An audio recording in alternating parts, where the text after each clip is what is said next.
Welcome back, everyone, to The Deep Dive. Great to be here. Today, we're jumping into a narrative that's really foundational. I mean, profoundly shaped thought and culture for, well, millennia. Absolutely, Genesis chapter 2. Exactly. We're using excerpts from the NIV translation, the New International Version. It's, pretty widely read, contemporary English. Known for being quite accessible, balancing accuracy and readability. Right. It makes this ancient text feel a bit closer.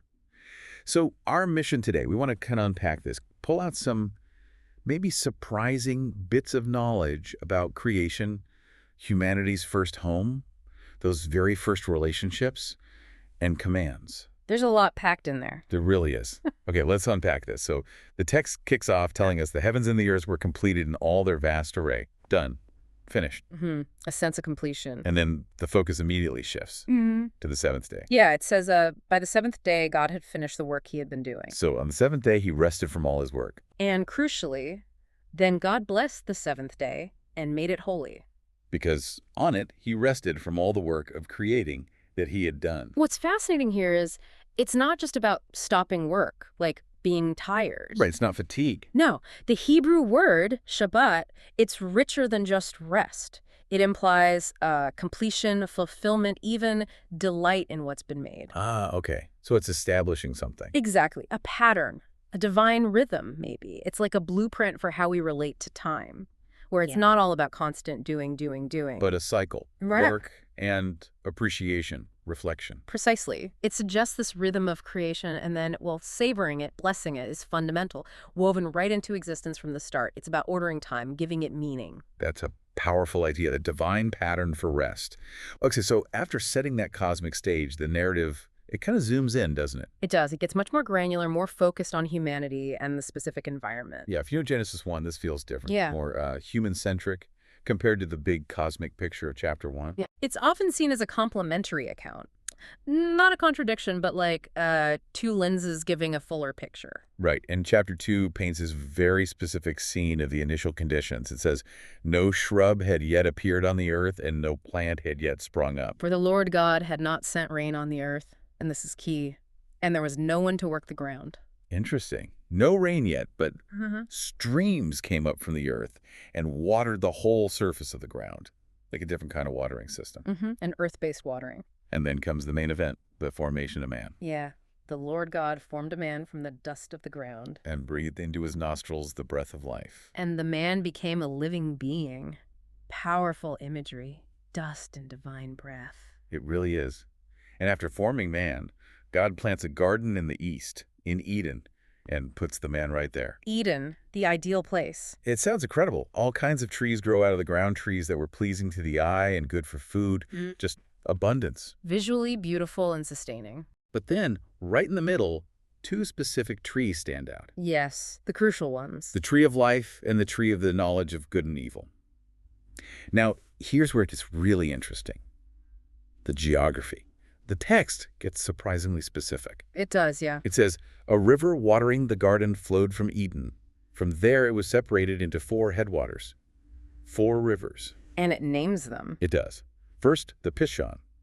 It winds through the entire land of Havilah where there is gold. And it even adds a little note about the gold. The gold of that land is good. Aromatic resin and onyx are also there. Like a little aside about the local resources. Valuable resource. Then the second river, the Gihon, winding through Cush. Cush, often linked to areas south of Egypt like Sudan or Ethiopia. Third, the Tigris, running along the east side of Ashur. That's Assyria, Mesopotamia, a recognizable landmark. And the fourth, the Euphrates, also very well known. What's fascinating here is how these details, well, they ground the story. They make Eden feel tangible, real, rich, even if we can't pinpoint Havilah or the Pishon exactly today. Right. The Tigris and Euphrates are familiar, but the others, Pishon and Gihon, are debated. Havilah might be Arabia, known for gold. Cush, as I said, south of Egypt. So it suggests a real place, but maybe also something more. Exactly. Some see it hinting at a maybe symbolic geography too, or a lost world configuration. It emphasizes this incredibly abundant, specific place God prepared, but it also allows for deeper layers of meaning, maybe about interconnectedness. Okay, so man is in this amazing resource-rich garden. What's his job? The text is clear. The Lord God took the man and put him in the Garden of Eden to work it and take care of it. Stewardship right from the start, cultivating and protecting. Mm-hmm. Active participation. And then comes the very first command, crystal clear. The boundary is set. You are free to eat from any tree in the garden. Seems generous. Total freedom almost. But, and here's the catch, you must not eat from the tree of the knowledge of good and evil. For when you eat from it, you will certainly die. Wow, that's stark.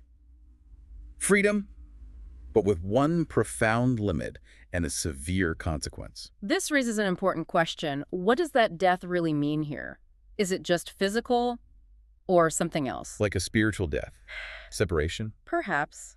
It's debated, but the consequence is presented as absolute. It immediately establishes the weight of this choice, this moral agency they're given. No room for misunderstanding, really. The instruction is very direct. Incredibly direct. Freedom, boundary, consequence. It sets the whole stage for, well, everything that follows. Okay, so the man has his home, his purpose, and this one crucial rule. But then God observes something. A divine assessment, yeah. It is not good for the man to be alone. That's quite a statement. It really is. After declaring everything else good in chapter 1, here's the first not good. Loneliness. So God says, I will make a helper suitable for him.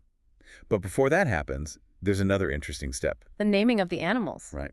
The Lord God formed all the wild animals and all the birds in the sky from the ground, just like the man, and brings them to the man to see what he would name them, like an interactive process. Giving the man a role in ordering the creation around him. Authority, understanding. And the man does it. He gave names to all the livestock, the birds in the sky, and all the wild animals. He surveys all of creation. But the text adds a crucial qualifier. But for Adam, no suitable helper was found. Yeah. Even after seeing all those creatures. Nothing quite fit. Nothing corresponded to him in the way needed. So after this, sort of search through all the animals, fails to find that suitable helper, the method for creating the woman is, well, it's completely different, isn't it? Entirely unique in the narrative, yes. The Lord God caused the man to fall into a deep sleep, a profound unconsciousness. Almost like a divine surgery. And while he was sleeping, he took one of the man's ribs.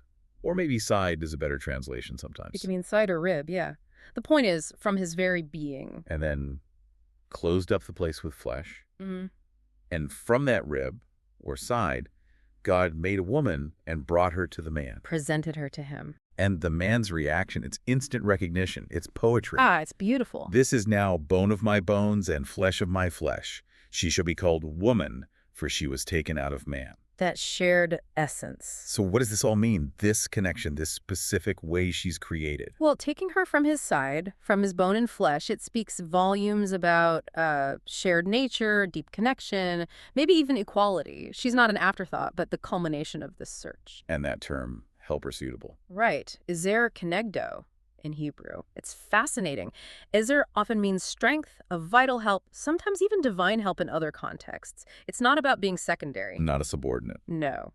And kenegdo means something like corresponding to him, alongside him, or even facing him, an equal counterpart. Wow. So after seeing all the animals, this is the one who corresponds, who fits. Exactly. It emphasizes the uniqueness of this human-to-human companionship. It's a partnership unlike any other in creation, a true equal. And this act, this specific creation story, it leads directly to a broader statement about human relationships, doesn't it? It does. It draws a direct line. That is why a man leaves his father and mother and is united to his wife, and they become one flesh.